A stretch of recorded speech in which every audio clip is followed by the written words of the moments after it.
আমি মাছও খাবো, মাংস খাবো, ডিম তো খাবো অমলেট করে। আমি ডিম তো খাবো অমলেট করে। পিকনিকে গিয়ে শুধু খাবো রে, পিকনিকে গিয়ে শুধু খাবো রে। আমি মাছও খাবো, মাংস খাবো, ডিম তো খাবো অমলেট করে। আমি ডিম তো খাবো অমলেট করে। পিকনিকে গিয়ে শুধু খাবো রে, পিকনিকে গিয়ে শুধু খাবো রে। আমি মাছও খাবো, মাংস খাবো, ডিম তো খাবো অমলেট করে। আমি ডিম তো খাবো অমলেট করে। পিকনিকে গিয়ে শুধু খাবো রে, পিকনিকে গিয়ে শুধু খাবো রে।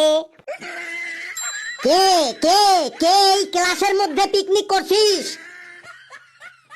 স্যার, এই ক্লাসের মধ্যে কেউ পিকনিক করছে না। আমি এই মাত্র শুনলাম কে যেন চিল্লিয়ে চিল্লিয়ে বলছিল মাছ খাবো, মাংস খাবো, ডিমের অমলেট খাবো। স্যার, আপনি ঠিকই শুনেছেন। আমরা ঠিক করেছি এই বছর আপনার সাথে আমরা পিকনিক করতে যাব। ইম্পসিবল, তোদের নিয়ে আমি কোথাও যাব না। ও স্যার, অমন করে না স্যার। চলুন স্যার, কোথাও গিয়ে পিকনিক করে আসি। নো নো নো, তোরা যা আমার গুণধর ছাত্র ছাত্রী, তোদের নিয়ে যদি আমি কোথাও পিকনিক করতে যাই তাহলে তোরা সেই এলাকাটাকে একদম জ্বালিয়ে দিয়ে আসবি। তোরা তো মার খাবি, তোদের সাথে সাথে আমাকেও গণধোলাই খেতে হবে।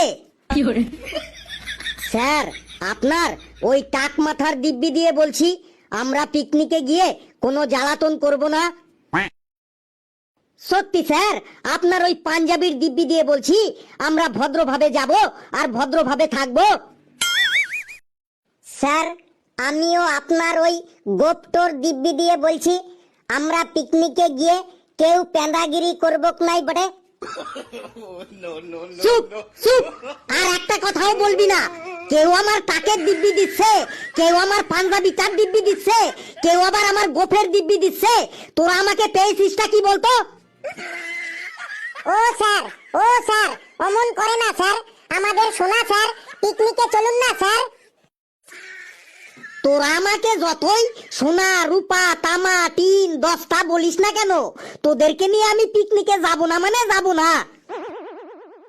স্যার, আপনাকে আমরা কথা দিচ্ছি, আপনি যদি আমাদের পিকনিকে নিয়ে যান তাহলে আমরা এই বছর এমন পড়া পড়ব যে এই বছরের ফাইনাল পরীক্ষায় প্রত্যেকটা সাবজেক্টে 100 নম্বরের মধ্যে 110 নম্বর করে পাবোই পাবো।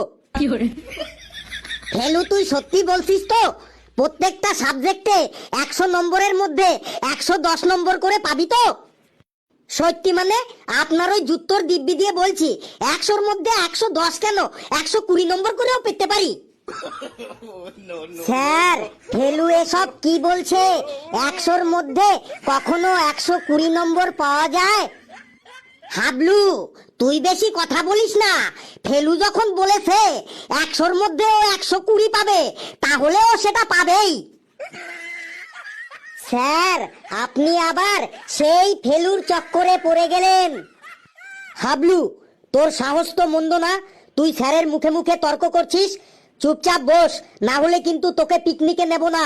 স্যার, আপনি হাবলুর কথায় বেশি কান দেবেন না। আপনি পিকনিকের আয়োজন শুরু করে দিন।